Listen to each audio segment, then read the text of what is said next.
What's going on? I just finished watching a video that I stumbled upon in the vast network of YouTube. A video from Unnatural Vegan talking about how rawvana and this raw alignment, these girls, that they still profit off of their, terrible past content. And she made actually a good point during this elaboration, so to say, about these two ex-vegans. And yeah, I just want to comment on that a little bit.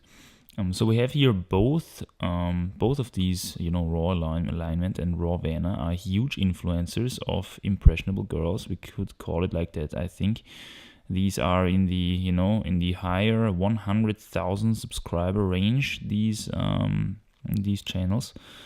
And it's pretty obvious, by watching their videos, the music they use and how they smile all the time. And, they make their diet really appear as if they would be pretty and young and healthy because of their diet, which is, of course, BS. But she made a good point in pointing that out. This is why these channels are so, influencing. This is why these channels are so powerful in influencing impressionable young girls. And have a huge impact on these girls as well, on their lives, because they want to strive for these qualities as well. They want to be beautiful, they want to be young and healthy and stuff like that. So now that both of these channels openly discredit the vegan diet when it comes to health, it is pretty damn hypocritical that they still profit off of old videos, these old what I eat in a day videos, where they show what they eat, which are, plastered with ads from start to finish. And also, most of these influencers, they make ebooks during their career and selling these ebooks. And ebooks are actually a pretty powerful and substantial source of income for someone like this. You can sell them for like what, $5-10 maybe a piece for the Kindle version. You don't even get a hardcover of it. And this is pretty easily bought by a young impressionable teen, going to the parents, hey, can I have some pocket money, let me buy this ebook. So it is fair to say, relatively safe to say that they make a lot of money by doing that. Now, again, by them not deleting these old contents, or at least criticizing them in an open way, taking their ebooks from the market and stuff like that, they lose quite a bit of moral ground here, because that's pretty hypocritical. And this shows us yet again that, in this modern world, anything that is profitable will prevail. It doesn't really matter, is this good quality information? No, it is only, is only relevant that this information generates a lot of income, generates a lot of profit for these people who give this information out. Which is something that I already talked about in my Matrix talk, where, I go into detail a lot of the, perception of reality that we have nowadays, how it is distorted and how it is distorted because of essentially profitability, Certain, certain mindsets, certain versions of reality are more profitable simply than others.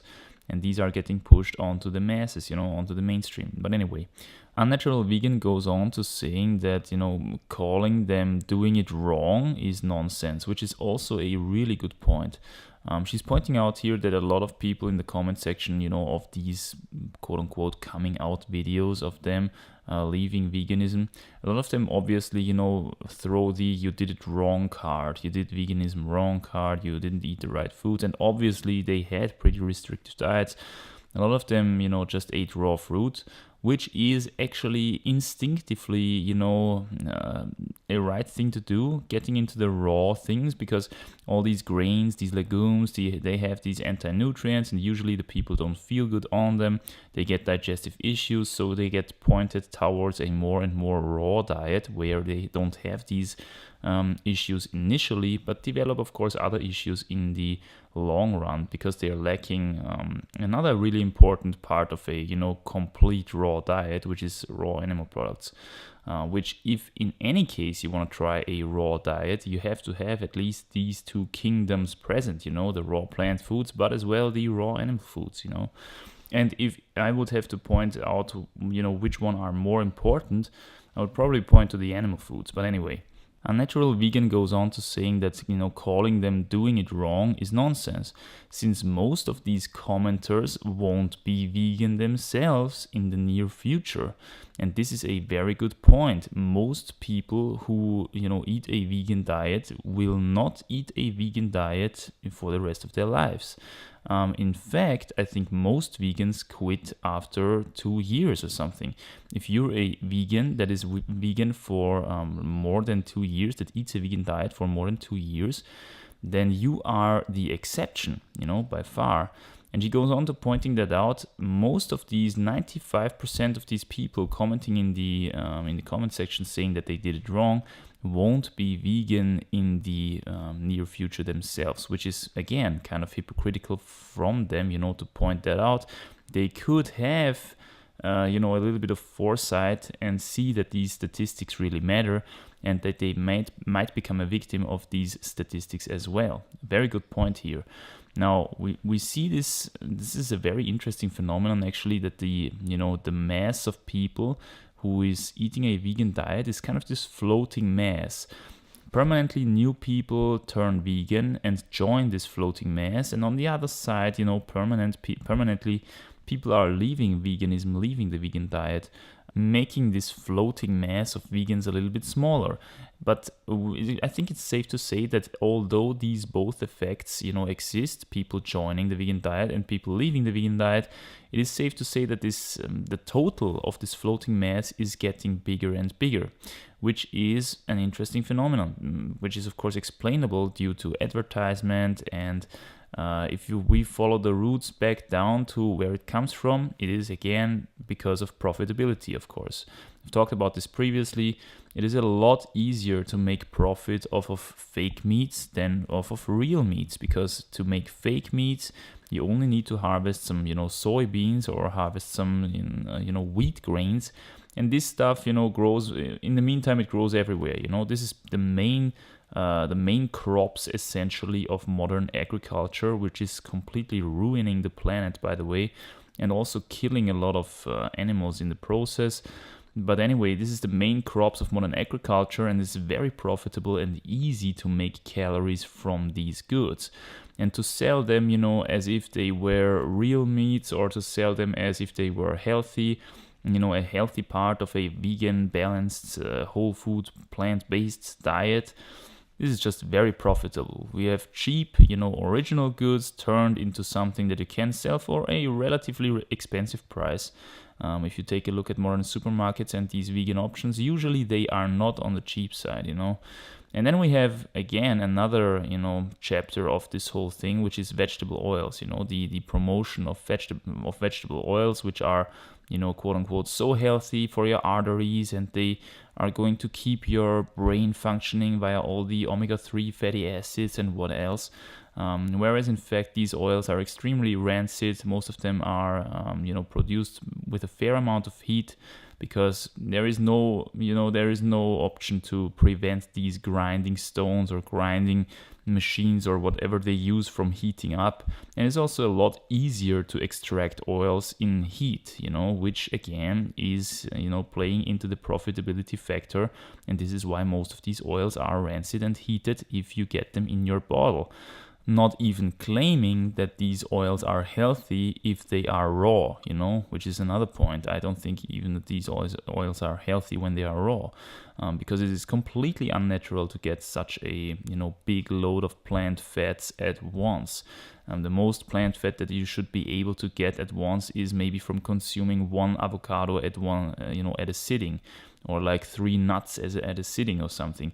If you had to harvest nuts in real nature, if you had to crack open each nut and get rid of all the residues and stuff, how much fat could you really get in a short amount of time? So here you can see that oils are completely unnecessary, completely unnatural.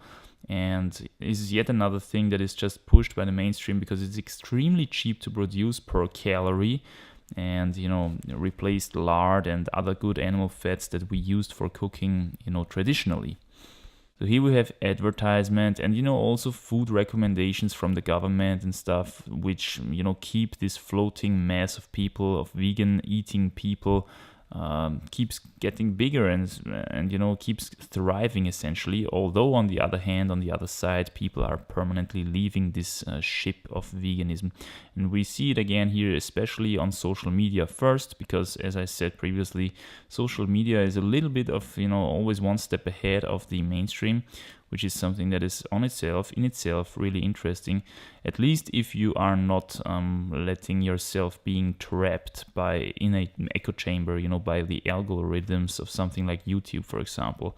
You have to keep an open mind, and you have to hear multiple voices.